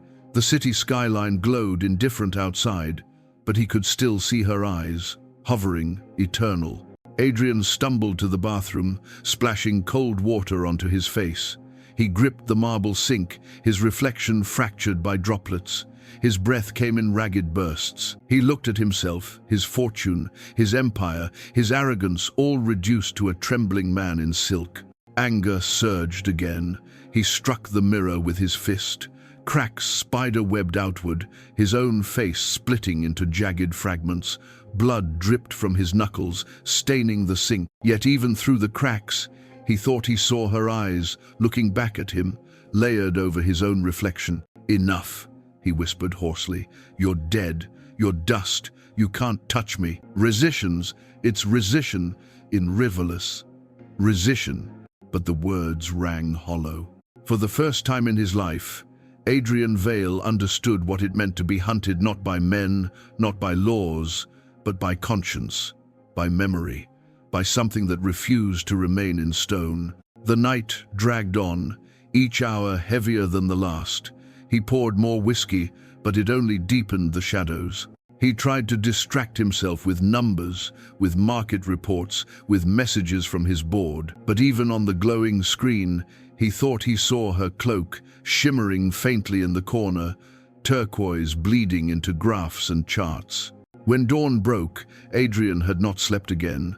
He sat in the dim light, eyes hollow, knuckles bandaged, surrounded by silence. The city outside moved on, but inside, he remained trapped in the ruins of that hill, hearing bells that would not stop, smelling roses that should not bloom in smoke. And in the hollow of his chest, beneath pride and fury, something began to take root, something he would not name, not yet. Guilt. Adrian Vale had lived his life dismissing superstition. Numbers were his gods, contracts his scripture, skyscrapers his cathedral. Yet in the days after the crash, the world around him began to twist in ways he could neither control nor deny. It began subtly. The morning after his nightmare, he walked across the marble floors of his penthouse. The glass walls overlooked Los Angeles, bathed in sunlight, but his reflection seemed wrong. For a fleeting second, he swore the reflection of his eyes were not his own. They were lowered, gentle, sorrowful, like the Virgin's carved gaze. He blinked, and it was gone. He told himself it was exhaustion, a trick of light. But unease lingered. Later that day, as he signed documents in his office, a faint scent filled the room. Roses. Sweet, heavy, clinging. He frowned, searching for the source. There were no flowers. He never kept them. The scent grew stronger, overwhelming, until he slammed the pen down, stormed through the office, opened drawers, even checked vents. Nothing. And then, as suddenly as it had come, it vanished, leaving only silence. That night, insomnia returned. He poured whiskey, stalked through his penthouse, tried to drown the ringing in his ears with music. Yet beneath every song, he heard bells, not the sharp chime of city clocks, but church bells, uneven, mournful, as if rung by invisible hands. He checked his phone, no notifications. He muted the music. Still, the bells tolled, faint but persistent. He pressed his palms against his ears until they ached, but the sound remained, vibrating inside his skull. Sleep came in fragments, and when it did, the dreams were worse. He saw the statue whole again, standing taller than his towers, her cloak stretched across the sky, studded with stars that pulsed like living eyes. He stood before her, barefoot on broken glass. She did not speak, but her silence thundered louder than storms. He tried to run, but the ground cracked beneath him, opening into blackness. Each night he fell. Each night he woke, gasping, sweat soaking his sheets. During the day, the signs followed. Screens flickered when he walked past. On the elevator ride down to the lobby, the digital numbers glitched, skipping floors, pausing at 13, though the building had none. His phone rang with unknown numbers. When he answered, there was only static, and buried in the static, faint whispers he could not decipher. One evening, as he stood on his balcony overlooking the city, the lights of Los Angeles stretched in endless glitter. But in the distance, one building's windows glowed turquoise, forming the shape of a cloak. He blinked, rubbed his eyes. The glow shifted, dissolved back into random light. Yet his heart pounded. News only worsened his torment. The footage of the crash looped endlessly across networks, but sometimes, when he watched alone, he saw something others did not. In the dust cloud of the statue's fall, he swore he saw a face forming, luminous for a heartbeat, watching him. He replayed the video, again and again. Sometimes the face appeared, sometimes not, as if mocking his sanity. His staff noticed his frayed nerves. Meetings grew shorter, his temper sharper. Assistants whispered about him, pacing halls at night, speaking to himself, slamming doors. Investors pressed for answers, but Adrian withdrew, refusing calls, locking himself in the penthouse. He could not tell them the truth, that he was haunted not by people, but by presence. The climax came one night in the garage. He had avoided the wrecked Divo, hidden away in storage, but now curiosity drove him. He descended into the underground chamber, the air heavy with oil and dust. The car sat under a sheet, silent, like a corpse. He pulled the cover back slowly. The hood was crumpled, windshield shattered, metal twisted. But what froze his breath was not the wreck itself, it was what lay scattered across the hood. Rose petals, fresh, red, fragrant. They had not been there before. He staggered back, heart pounding. He called security, demanding answers, but the guards swore no one had entered. Cameras showed nothing. The petals, when gathered, crumbled into dust in his hands. He told himself he was hallucinating, stressed, guilty. Yet the next morning, every mirror in his penthouse bore a faint crack, radiating from the center outward like a spider web. When cleaners tried to polish them, the cracks deepened, though the glass had never been struck. Adrian felt cornered. For the first time in his life, he had no control, no explanation. He tried to drown the fear in arrogance, repeating the words he had spoken. Stone breaks, statues fall. But the words no longer convinced him. Deep inside, he sensed the truth. This was no longer about stone. This was about him. Everywhere he turned, the Virgin followed. In murals he had once ignored, her eyes seemed sharper, aimed directly at him. In the chants of protesters outside his building, her name rose louder than his own. Even in his solitude, the scent of roses returned, seeping into his clothes, his skin, his breath. It was as if the spirit of Guadalupe had stepped beyond stone, beyond paint, beyond altar, and now walked unseen in the rooms of his empire. And Adrian Vale, master of numbers and towers, realized he had awakened something he could not silence. The empire of Adrian Vale had always seemed untouchable. He had survived market crashes, lawsuits, betrayals, and scandals with the ease of a man who knew the rules bent around him. But the crash at the chapel was different. It was not simply a collision of steel and stone, it was the collision of arrogance with something larger than numbers, and its aftermath crept into every corner of his empire like a spreading crack in glass. The first fracture appeared in the markets. Within 48 hours of the crash, shares in his companies began to slide. Investors whispered of boycotts. Religious organizations publicly announced they would no longer use his platforms or partner with his firms. A coalition of churches across Latin America called for divestment, urging the faithful to withdraw funds from institutions tied to him. The effect was immediate.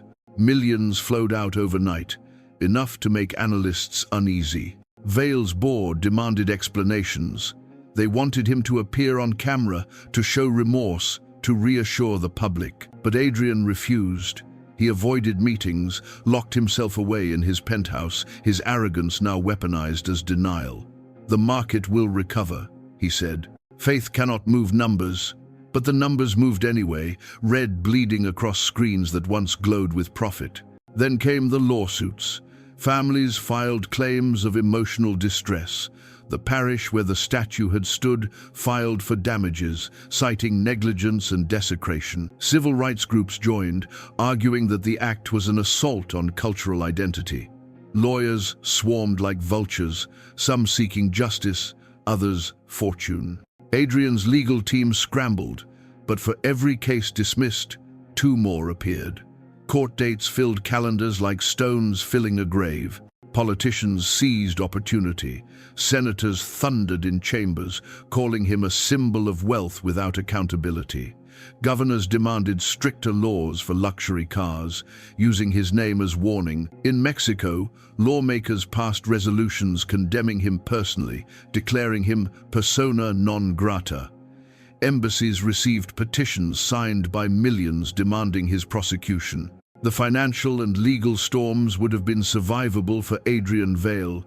He had money enough, lawyers enough, but the social storm was something else. The man who once drew admiration now inspired only contempt. Protests erupted outside his towers, candles flickering at night, chants echoing through steel and glass. Vale must fall. Effigies of his face were burned in plazas, carried through streets on banners smeared with red paint. His name became synonymous with blasphemy. Vale the desecrator, Vale the blasphemer, Vale the destroyer of Guadalupe. Even those indifferent to faith joined the outcry, not out of devotion, but because his arrogance had become unbearable. Comedians mocked him, children scrawled his name with devil horns in chalk, strangers spat when they passed his likeness in magazines. Inside his companies, loyalty fractured. Executives resigned quietly, unwilling to share his disgrace. Partners severed contracts, citing moral incompatibility. Even his closest advisors, men who had grown rich in his shadow, began to distance themselves.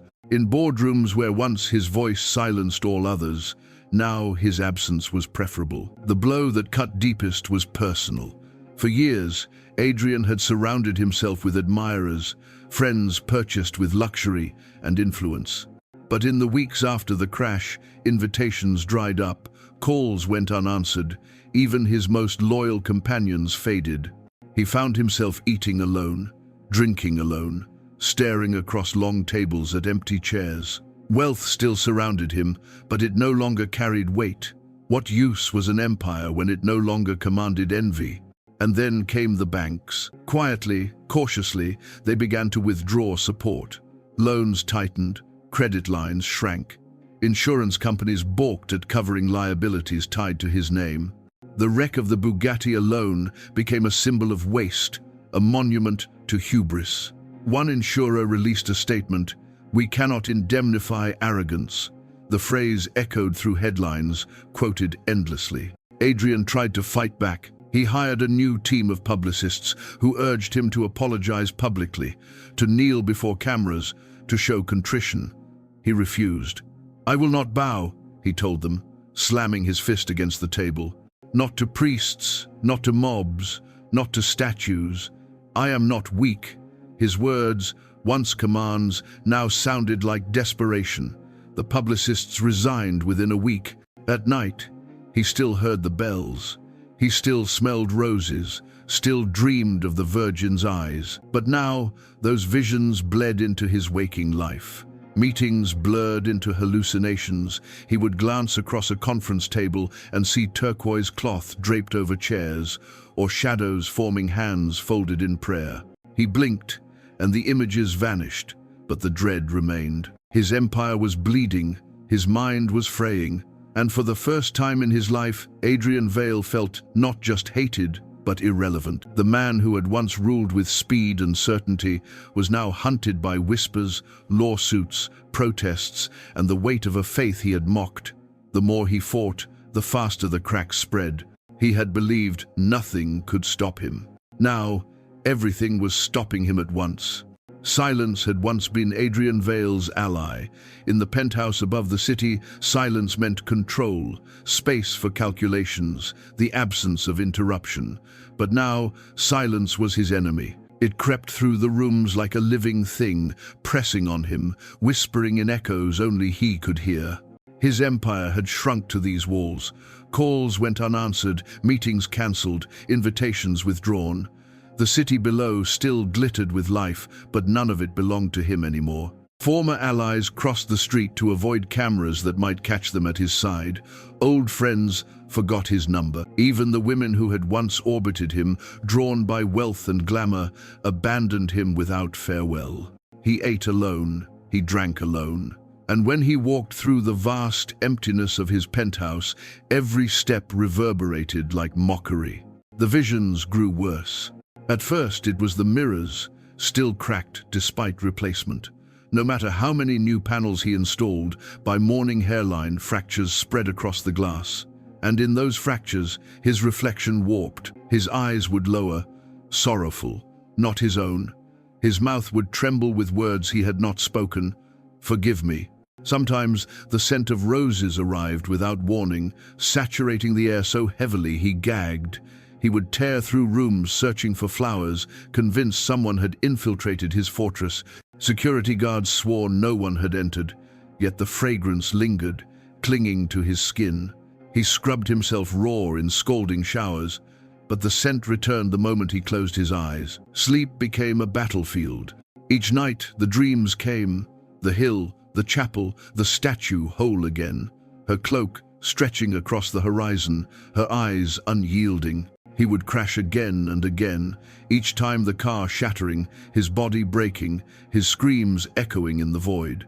But unlike reality, the statue never fell. She remained unbroken, eternal, while he dissolved into dust at her feet. He woke screaming, tangled in sheets soaked with sweat. Once, he woke to find himself kneeling by his bed, hands clasped together, whispering words he didn't remember choosing. "Mother of mercy, pray for us." His voice cracked with terror when he realized what he was saying. He hurled himself against the wall, cursing, spitting, denying. But the prayer lingered in his throat, refusing to vanish. His staff thinned. Housekeepers quit quietly, unnerved by his outbursts. Bodyguards resigned, muttering about strange things in the penthouse doors opening on their own, faint hymns echoing through vents, lights flickering turquoise at midnight. One by one, they left, until only 2 guards remained. Even they avoided his gaze, speaking in clipped tones, eager to leave their shifts behind. The isolation drove him deeper into madness. He stopped shaving, stopped changing clothes. He wandered the penthouse barefoot, muttering to himself, replaying old news broadcasts as if searching for a version where the crash had not happened. But every channel carried the same truth. His face against ruins, his arrogance immortalized. He began to see her not only in dreams, but in shadows. In the corner of a hallway, he glimpsed turquoise cloth before it vanished. In the reflection of his whiskey glass, he saw folded hands. Once, as he staggered toward the balcony, he swore she stood on the railing, luminous, her sorrowful eyes fixed on him. He collapsed to the floor, trembling, refusing to look again.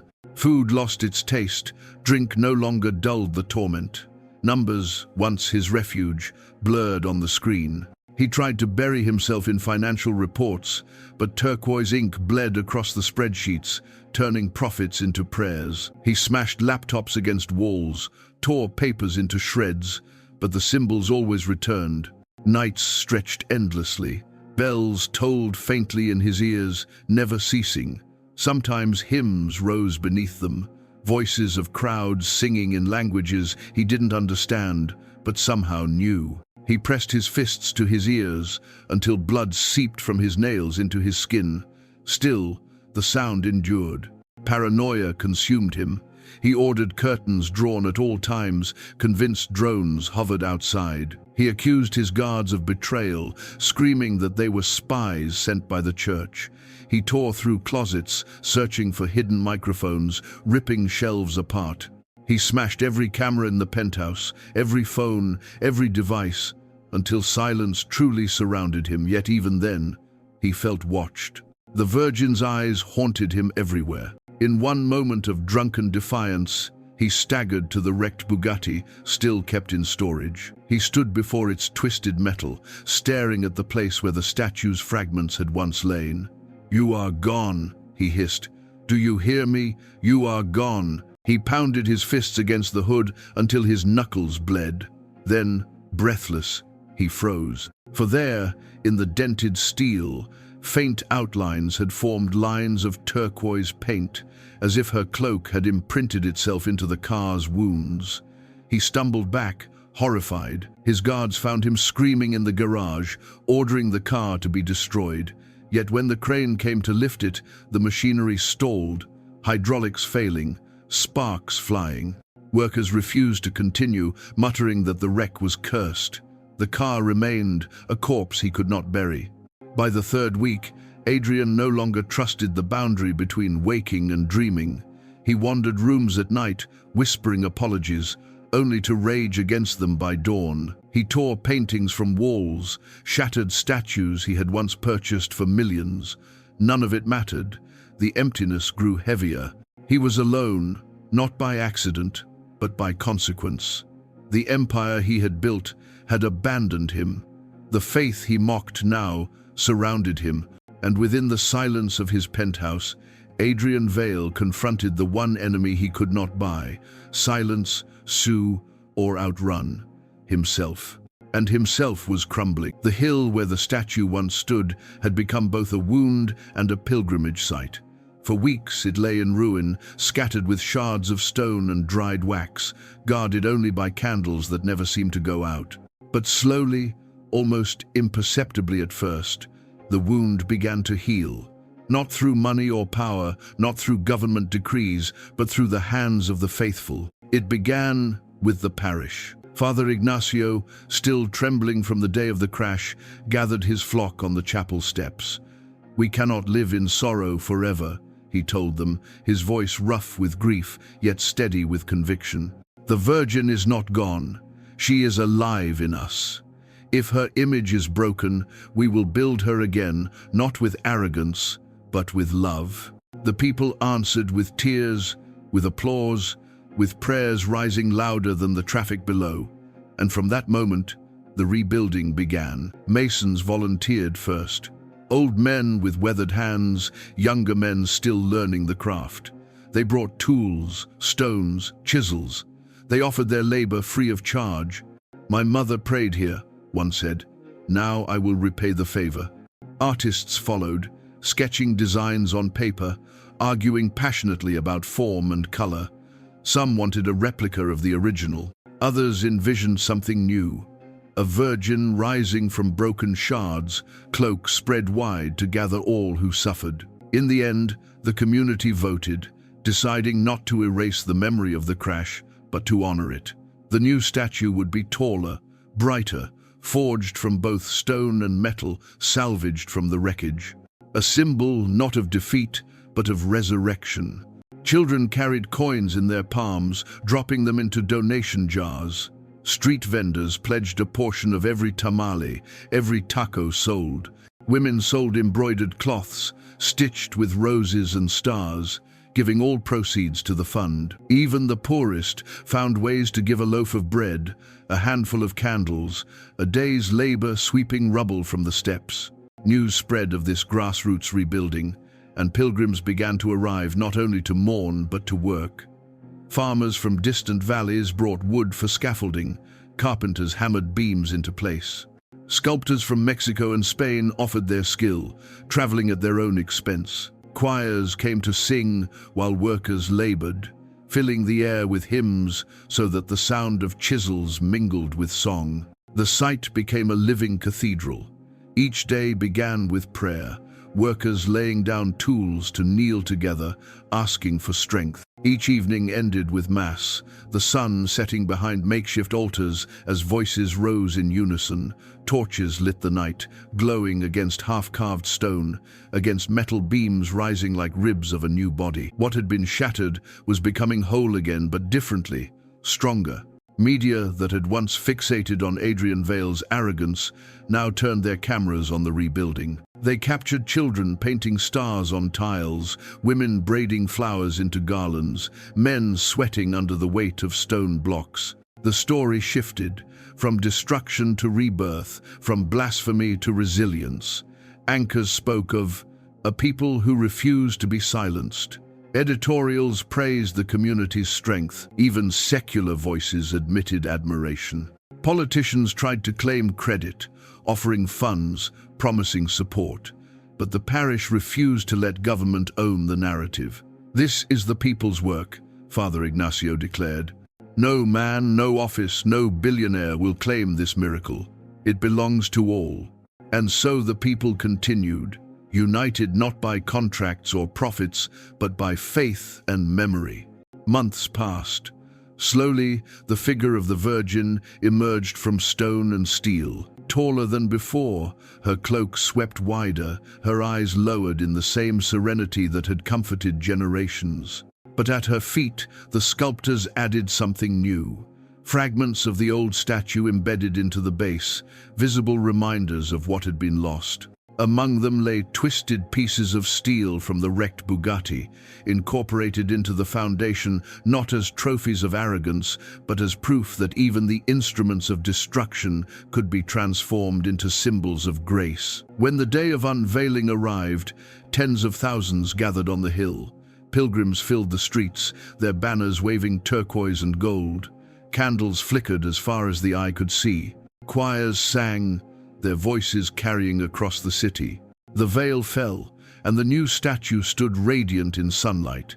She was not merely stone, she was story, memory, resurrection. Her cloak gleamed, her eyes lowered in compassion, her hands folded in eternal prayer. The crowd gasped, then erupted into cheers, sobs, applause. Some knelt, some raised arms, all felt the weight of the moment. Father Ignacio spoke, his voice trembling with joy. Steel tried to break her, arrogance tried to silence her, but here she stands again. Not because of one man's wealth, but because of millions of hearts. She is more alive today than ever. Remember, statues may fall, but faith always rises. The people shouted in response, "Viva la Virgen, viva la Madre de Dios." They have liking, in hadden de many delition, he feed a many delitions of line, is well or not to exceper, and the 10 delition sim, in father fire, in hell to Cain. Instead, you can see the tendance of this. Candles lit the hill for nights afterward, turning it into a sea of stars. Pilgrims touched the base, kissed the stone, pressed photographs of loved ones against it. Some wept silently. Others danced in celebration. The hill that had once been a site of desecration had become a beacon of unity. And as the world watched, something undeniable was clear.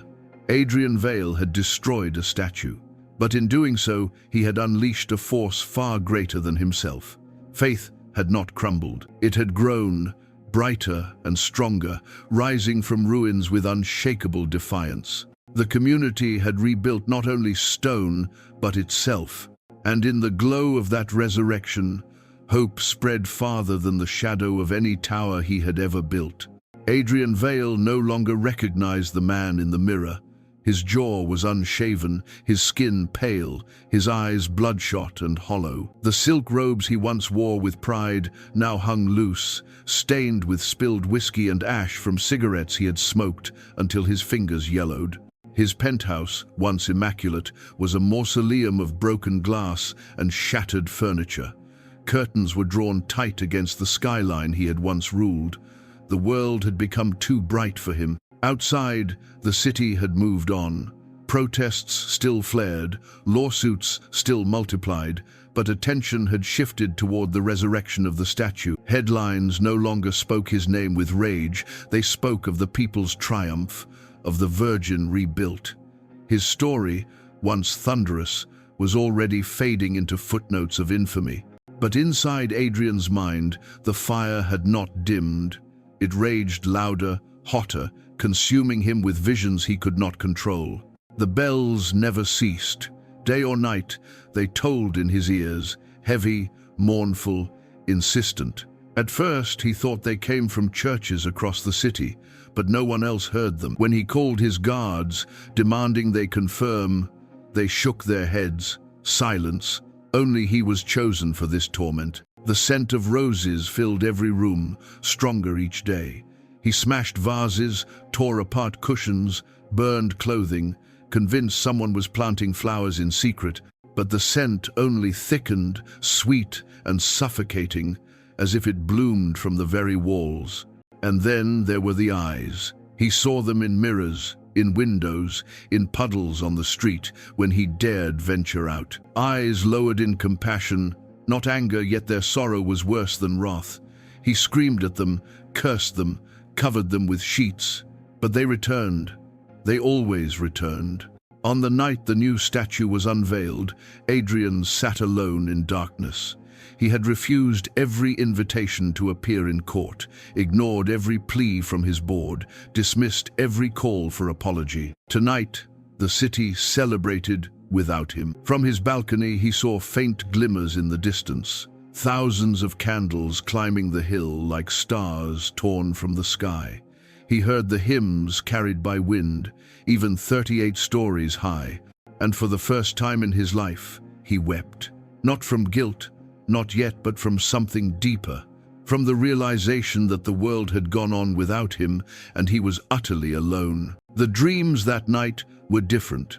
He stood once again before the statue, but this time, she was not broken. She towered above him, luminous, her cloak stretching wider than the sky. The stars, embroidered in her mantle, glowed like living fire. She looked at him, not with pity, not with sorrow, but with something heavier, truth. "Why me?" he whispered, his voice trembling, his arrogance finally cracked. "Why do you follow me? Why not leave me to rot?" Her lips did not move, yet her voice filled him, soft and relentless. "Because even you are my child." The words crushed him more than any judgment. He fell to his knees, sobbing, clawing at the ground. "I don't want your mercy," he screamed. "I don't need it." But his voice cracked into despair, the words hollow. He collapsed forward, forehead pressed against dust, shaking. When he awoke, he was on the marble floor of his penthouse, still kneeling. His body trembled, his throat was raw. Around him lay rose petals, dozens of them, scattered across the floor though no one had entered. He staggered back, terrified. By morning, the news broke. His companies had collapsed overnight. Investors had fled, banks had withdrawn, lawsuits had frozen his accounts. Adrian Vale, once worth billions, was bankrupt. The empire was ashes. He laughed when he read it, a broken, hysterical laugh that echoed against empty walls. Wealth had been his last armor, and now even that was stripped. All that remained was him, weak, trembling, haunted. Days later, his bodyguards abandoned him, leaving keys on the counter. Housekeepers refused to return. His penthouse was silent except for bells and roses. He drank the last of his whiskey, then sat staring into the skyline, unable to move. The end came quietly, though it shook the city like thunder. One evening, Adrian was seen walking barefoot through the streets of downtown. Witnesses reported him muttering prayers under his breath, clutching a rosary he could not have owned. Some said his eyes were hollow, others that they glowed. He walked toward the hill where the new statue stood, ignoring traffic, ignoring shouts. Cars swerved to avoid him, cameras followed, live streams exploded. He climbed the steps of the chapel slowly, like a penitent pilgrim. Thousands were gathered there for prayer, and silence fell as he appeared. Murmurs spread. It's him, the blasphemer, the destroyer. Rage rippled through the crowd, but none moved forward. Adrian stopped at the base of the new statue. She towered above him, radiant in torchlight, her cloak shimmering turquoise. He fell to his knees, tears streaked his face. For the first time in his life, his voice broke in surrender. "Forgive me," he whispered. "I am nothing. I thought I was everything, but I am nothing." The crowd gasped. Some shouted for vengeance, others wept. But before judgment could come from men, something else happened. The air shifted. The scent of roses grew thick, overwhelming. Candles flickered violently, though no wind blew. And from the new statue's face, witnesses swore.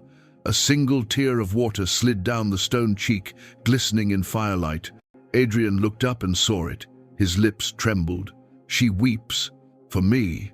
And then, without warning, he collapsed. His body crumpled against the steps, lifeless. Doctors rushed forward, but it was too late. His heart had stopped. The crowd fell to their knees, stunned. Some saw justice, others saw mercy. But all agreed it was no accident. News spread across the world within hours. Adrian Vale dies at the feet of the Virgin he destroyed. The story became legend. Some said he had been cursed. Others said he had been forgiven. But in the end, it did not matter. His empire was dust, his wealth gone, his name forever tied not to towers or cars, but to a single act of arrogance and a single act of surrender. And on that hill, under the gaze of the Virgin of Guadalupe, the man who once believed nothing could stop him finally stopped.